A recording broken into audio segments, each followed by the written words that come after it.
The first thing Jake Morrison noticed wasn't the silence. It was the empty chair. Across the kitchen table, the place Ashley had claimed every morning for 12 years sat perfectly staged. Ceramic mug, half-finished crossword, a folded napkin. Except she wasn't there. Not running late. Not asleep upstairs. Just gone. The coffee in Jake's hands tasted metallic, bitter. He hadn't even added sugar, but it didn't matter. Nothing tasted like anything anymore. His eyes slid to the note propped neatly against the salt shaker. A pink square of paper, bright as a warning flare. Her handwriting curved like it always had in birthday cards and grocery lists, but the words were different this time. I need space. Don't call me. Don't follow me. Please respect this.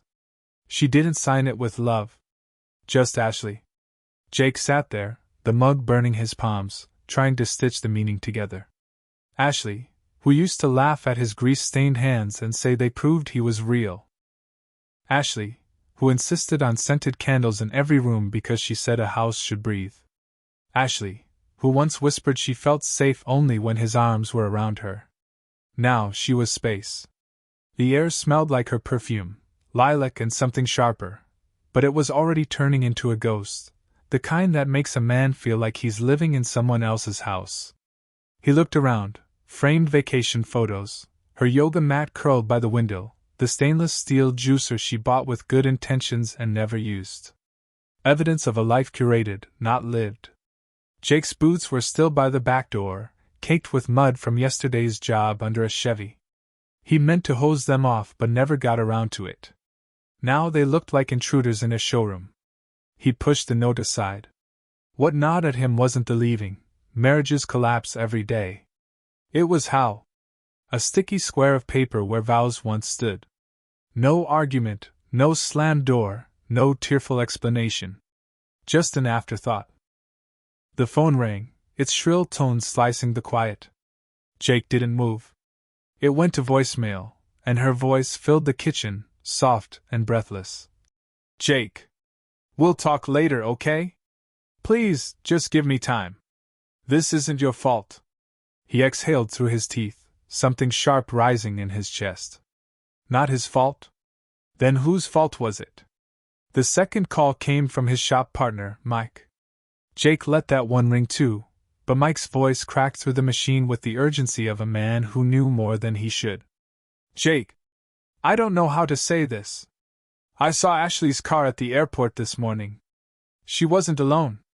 The words didn't surprise Jake. Not really. Something in him had known before the note, before the silence, before the empty chair. He'd smelled it in the way she'd come home late, cheeks flushed, excuses too thin to bother with. He set the coffee down carefully, afraid his hands might shake. His gaze caught on the small black security camera tucked discreetly in the corner of the kitchen, her idea last month. Protection, she'd called it. Now it looked like evidence of planning. Jake stood, chair legs scraping against the tile, and walked to the fridge.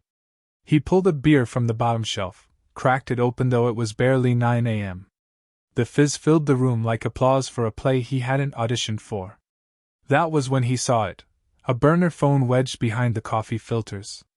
Black, cheap, anonymous.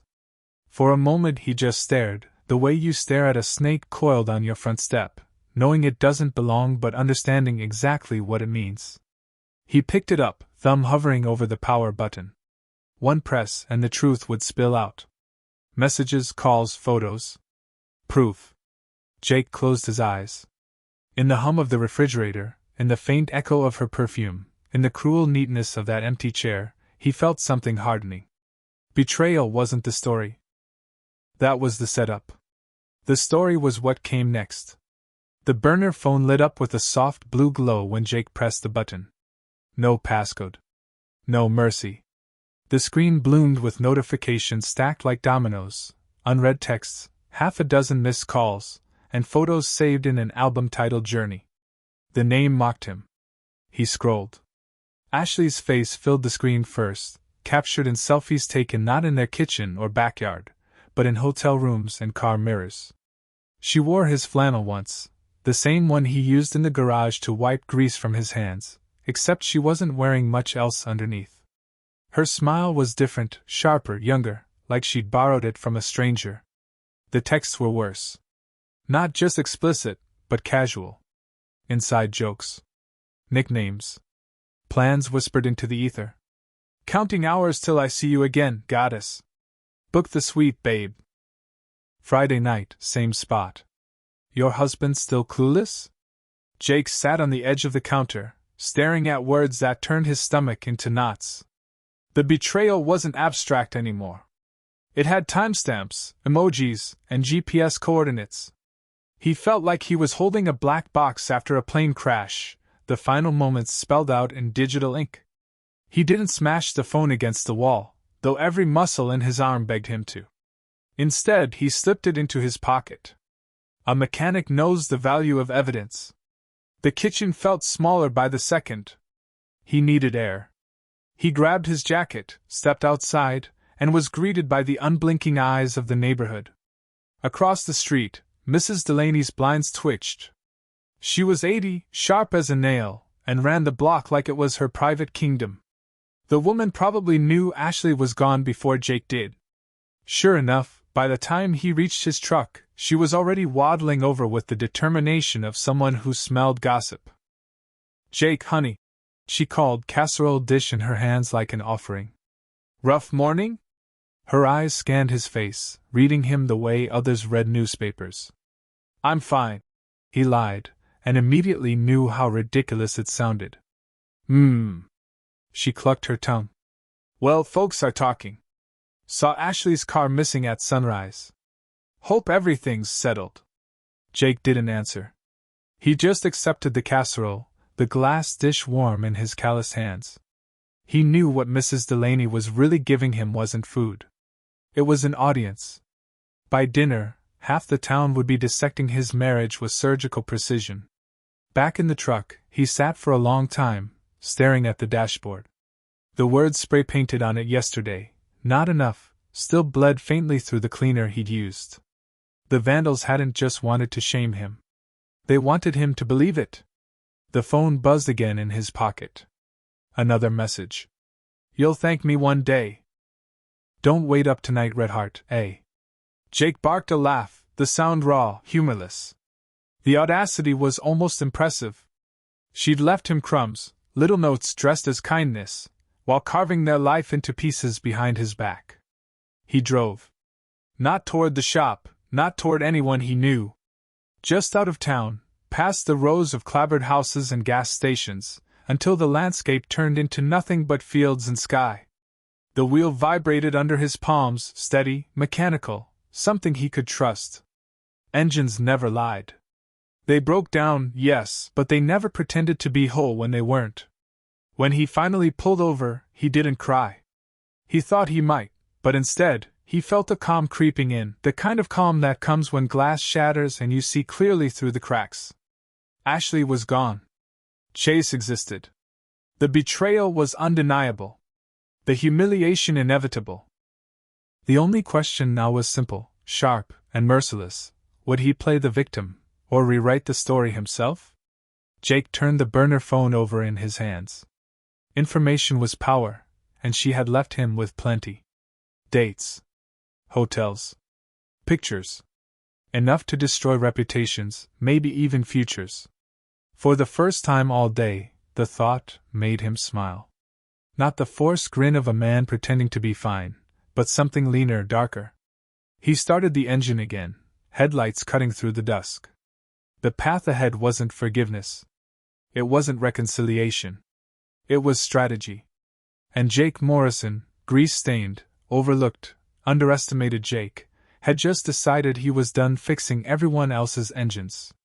It was time to start building his own machine. One that would tear her new life apart, bolt by bolt. The first strike wasn't meant to be grand. Jake told himself he only wanted confirmation. A glimpse of the enemy in daylight. So he parked his truck outside Elite Fitness, the town's gleaming glass and steel gym, and waited. He'd never set foot inside. Too many mirrors, too much vanity. But Ashley had signed up months ago, claiming she needed self-care. Through the wide windows, Jake spotted him instantly. Chase Brennan. The personal trainer looked like someone who'd stepped off a protein powder ad. Bronze skin, sculpted shoulders, the kind of smile that had to be rehearsed. He was laughing too loud, leaning too close to a woman twice his age as she tried squats. His hand lingered on her shoulder. His mouth dipped close to her ear. The same choreography Ashley must have fallen for. Jake's jaw clenched. His hands gripped the steering wheel until the vinyl creaked. He could storm in, make a scene, plant his fist square in that smug face. The fantasy played in his head like a trailer. Chase sprawled on the mats, Ashley's golden boy bleeding in front of his worshippers. But another thought cut through sharper. That's his script, not yours. The angry husband, the caveman punch, the story that made Chase the hero rescuing Ashley from the brute. Jake's revenge couldn't be loud. It had to be clever. So he waited. When Chase finished his session, Jake slipped inside behind him, moving through the antiseptic air of disinfectant spray and eucalyptus towels. He found him at the smoothie bar, ordering something called a warrior goddess bowl. Jake almost laughed. Almost. He stepped forward. Chase Brennan? The trainer turned, recognition flashing in his eyes like a blown fuse. The smile faltered. Jake, right?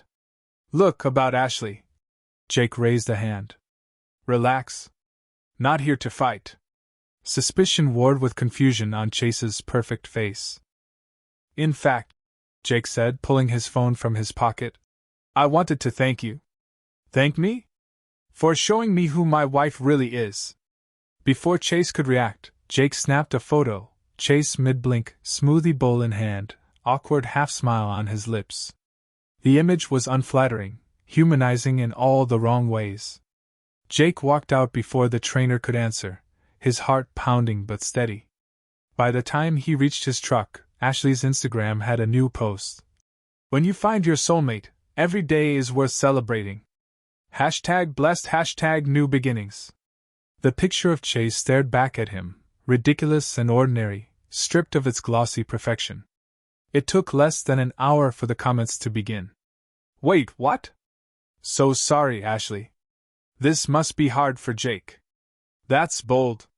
By sundown, Ashley's phone was probably exploding. Jake should have felt triumphant. But as he drove away, a strange quiet settled over him. He'd drawn blood, yes, but the fight wasn't over. It was only beginning. That night, Jake returned to the rental above Frankie's boxing gym. The air stank of sweat and old dreams, but it grounded him. Frankie himself was waiting, arms folded, eyes sharp. You look like hell, the old fighter said. Feel worse. Good. Means you're awake. Jake wrapped his fists, hit the bag until his arms screamed. Each punch was a memory, Ashley's laugh turning brittle. Her eyes lighting up when her phone buzzed. The way she'd started treating him like furniture instead of a husband. Your wife called me, Frankie said during a water break. Jake froze. What? She wanted to know if you were unstable. Asked if I thought you'd hurt yourself? Or her. Jake laughed, a low, humorless sound. She's already writing the narrative. I'm the crazy ex now. Frankie's gaze hardened. So don't play into it. Make your moves clean. Make 'em hurt where it counts. Jake nodded slowly. He understood. Punching Chase wouldn't break him. Ruining the story Ashley wanted to tell, that would. At 2 a.m., Jake couldn't sleep. He scrolled through Ashley's social feed, tormenting himself. Friends congratulated her for finding courage. Vanessa, her college roommate and maid of honor years ago, left a comment that froze him cold. So proud of you for choosing yourself, Ash. Sometimes you have to break a few hearts to live authentically. Jake sat up in bed. He knew Vanessa. Sharp tongue, sharper grudge. Her own marriage had crumbled 6 months earlier. The pieces clicked, the late-night talks, the sudden gym membership, the finding yourself speeches. Ashley hadn't leapt alone, she'd been pushed.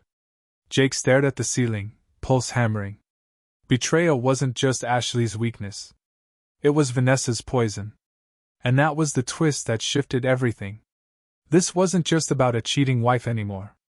It was about the friend who had orchestrated the whole damn collapse. And Jake Morrison, quiet mechanic, grease-stained nobody, had just found a bigger target. Jake had thought revenge would taste like steel, sharp, cold, unflinching. But now it tasted more like rust, metallic and bitter, seeping into everything he touched. Ashley had been calling. 17 voicemails, each one a mix of guilt and indignation. She wanted to meet. She wanted her clothes. She wanted to talk like adults. Jake deleted them all, but the sound of her voice clung to his mind like oil stains that never wash out.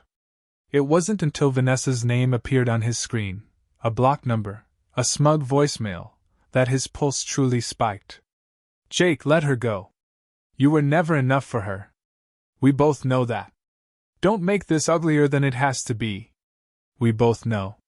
The words burned. Vanessa had always spoken as though she and Ashley shared a secret world Jake wasn't welcome in, a higher plane where his grease-stained hands and small-town business couldn't reach. But this wasn't concern. It was a warning. A threat cloaked in superiority. Jake replayed it twice before shoving the phone into his pocket. The target was clear now. Ashley might have left, but Vanessa had lit the match. At the shop, his crew sensed it before he spoke. Mike leaned against the workbench, wiping grease from his hands. Tommy and Rick pretended to focus on an engine block but glanced up when Jake cleared his throat. She's coming by tonight, Jake said. Ashley? Mike asked. And Vanessa. The room fell silent. You want us there? Tommy asked, already knowing the answer. Jake nodded. Not to fight. To witness. He could see the unease ripple through them. They were mechanics, not soldiers. But loyalty ran deep in a shop where men bled together on busted knuckles and long nights. You sure about this, boss? Rick asked. Jake tightened his jaw. She thinks she's walking into a conversation. What she's really walking into is the truth. By evening, tension clung to him like sweat. He returned to the house he hadn't slept in for days, unlocking doors, checking corners. Frankie's words echoed, make your moves clean. Make 'em hurt where it counts. He installed 2 small recorders, one in the living room, one near the stairwell. Legal. Precise. His lawyer, Danny, had been clear. Document everything. Once she admits manipulation, it's game over. At dusk, he sat at the kitchen table, waiting. The house smelled faintly of lavender candles, Ashley's touch, lingering even as she packed her new life. Every flicker of the flame reminded him she once loved this home. That she once loved him. The thought pressed against him like a blade. 12 years weren't supposed to vanish behind a sticky note and a smirk from her best friend. He tried to push it down, but the ache clawed through anyway. The sound of tires crunching gravel snapped him back. Headlights flared through the blinds. A silver BMW. Passenger side door opening second. Ashley and Vanessa. Jake rose slowly. His pulse beat against his ribs. Ashley was the first through the door. She wore a tailored coat and eyes rimmed with exhaustion. Behind her, Vanessa strode in with a predator's confidence, tall, sharp-boned, blonde streaks catching the lamplight. She didn't sit. She didn't remove her scarf. She simply scanned the room as though searching for weaknesses. Jake, Ashley said carefully. Thank you for agreeing to this. Jake leaned against the table. Didn't have much of a choice, did I? Vanessa's lips curled. Always the martyr. Ashley flinched, shooting her friend a warning glance. I just came to get my things. That's all. Take what you want, Jake said. His voice was level, but his eyes locked on Vanessa. I'm not attached anymore. Ashley blinked at the calm. Vanessa, though, narrowed her gaze. You're too quiet. That worries me. Jake tilted his head. Why? Afraid the truth might come out if I stop shouting and start talking? Vanessa stiffened. Ashley looked between them, confusion etching across her face. What truth? Ashley whispered. Jake pulled out his phone, thumb hovering over the screen. The kind your best friend leaves on voicemails. About how I was never enough.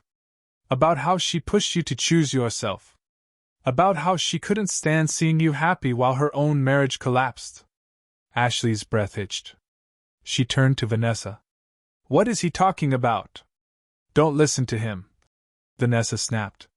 He's twisting everything. But Ashley's eyes were searching, desperate, hunting for honesty where there was none. Jake leaned forward, his voice low, surgical.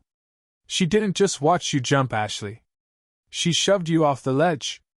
And you were too blinded to notice. Silence filled the room like smoke. The flames of betrayal licked at Ashley's composure, and for the first time, doubt cracked her polished mask. Jake straightened, his chest tight but steady. The stage was set. The storm he'd been building for weeks was about to break. And when it did, no one in that room would leave untouched. For a moment, no one moved. The room felt rigged, like a stage set where the actors had forgotten their lines. Ashley's suitcase sat by the couch, half-packed, zippers glinting under the lamplight. Her hands hovered near it as if escape were still an option. Vanessa, however, stood tall, arms crossed, chin lifted in defiance. Jake broke the silence. 12 years, he said, voice steady but thick. And this is how it ends?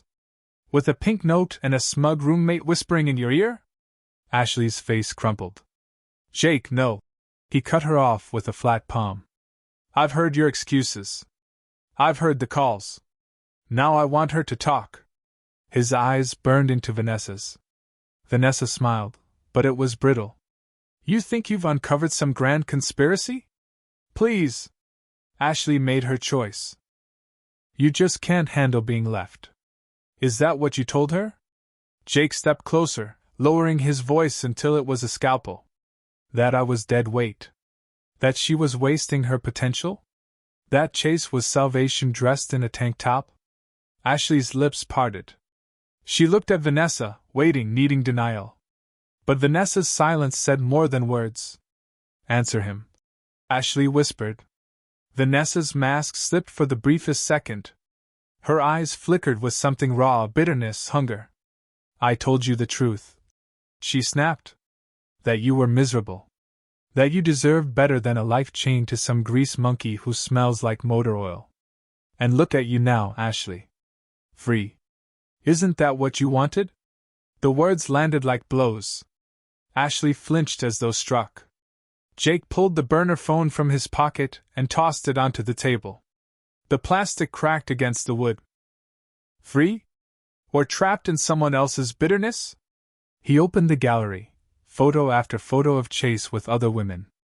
Different dates. Different rooms. Same routine. Ashley's trembling hand picked up the phone. She swiped once. Twice. Her breath hitched. By the fourth photo, her voice broke. No, he said I was special. Jake's eyes softened, but only for a heartbeat.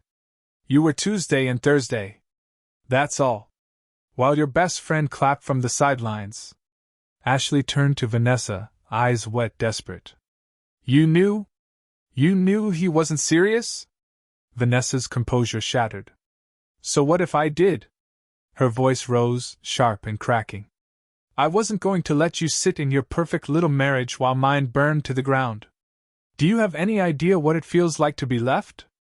To be humiliated? To lose everything? The confession hung in the air, jagged and ugly. Ashley staggered back as though Vanessa's words were fire. You destroyed me because you were lonely? Jake stood motionless, letting the poison spill, letting them drown in their own wreckage. Vanessa's voice dropped, venom now laced with desperation. You'll thank me one day. You'll realize Jake was never enough. You'll see this was freedom. Ashley's face hardened, grief turning to fury. No. You took my life and fed it to a liar. You made me destroy my marriage. You ruined me. The argument erupted, voices colliding, accusations ricocheting off the walls.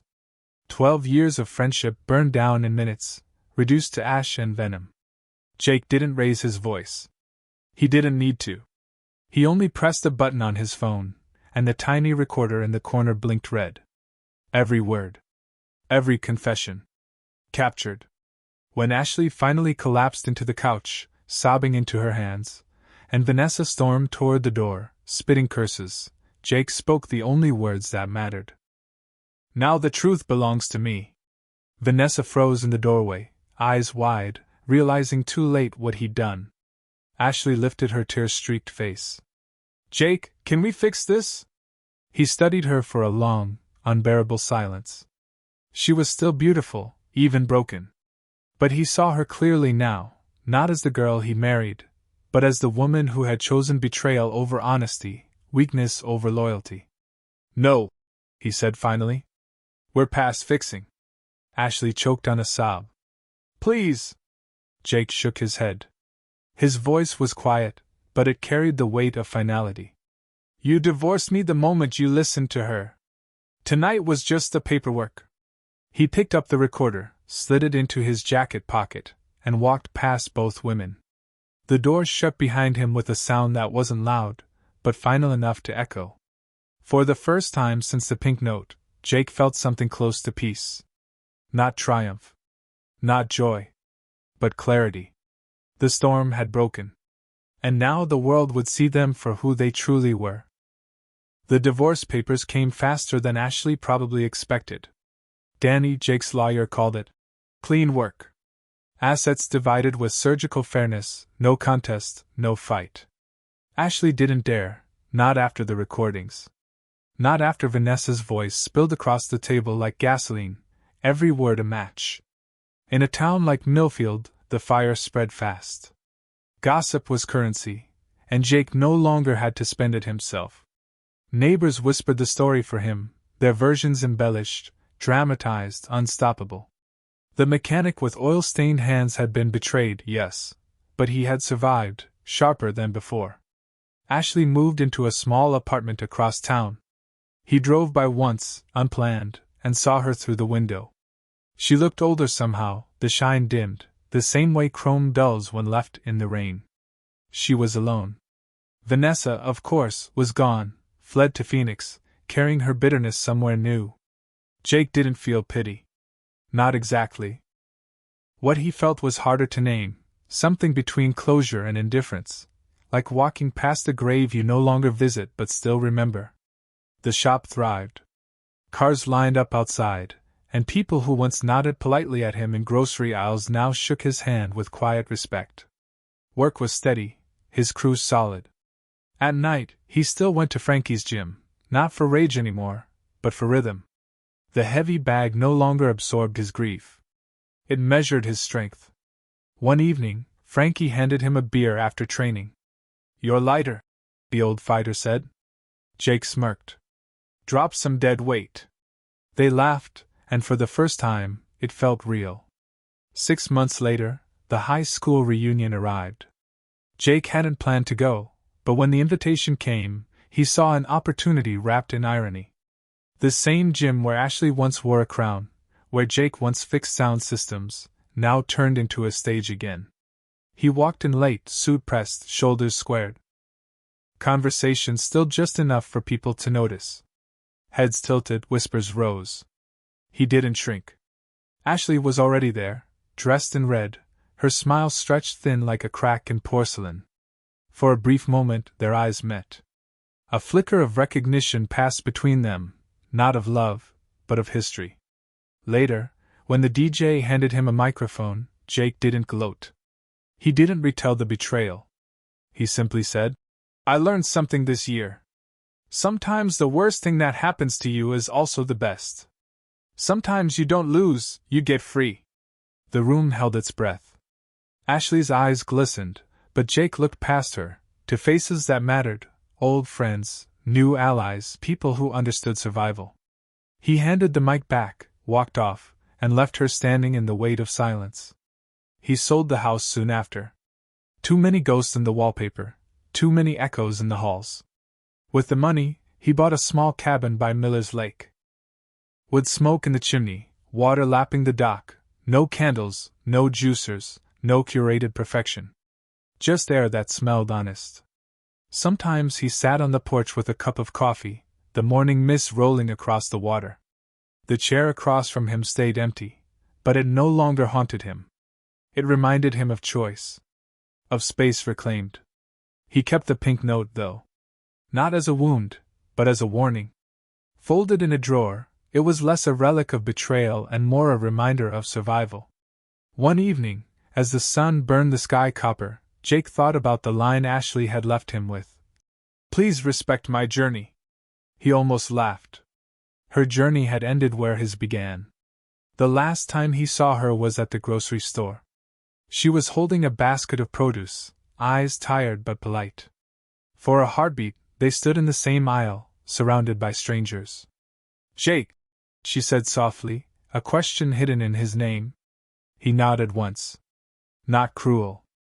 Not kind. Just finished. Then he walked past her without looking back. Later, sitting on his porch, Jake listened to the night sounds rising from the lake. The world had grown quiet again, not empty, but clean.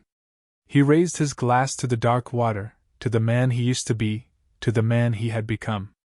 And the silence answered, steady and whole.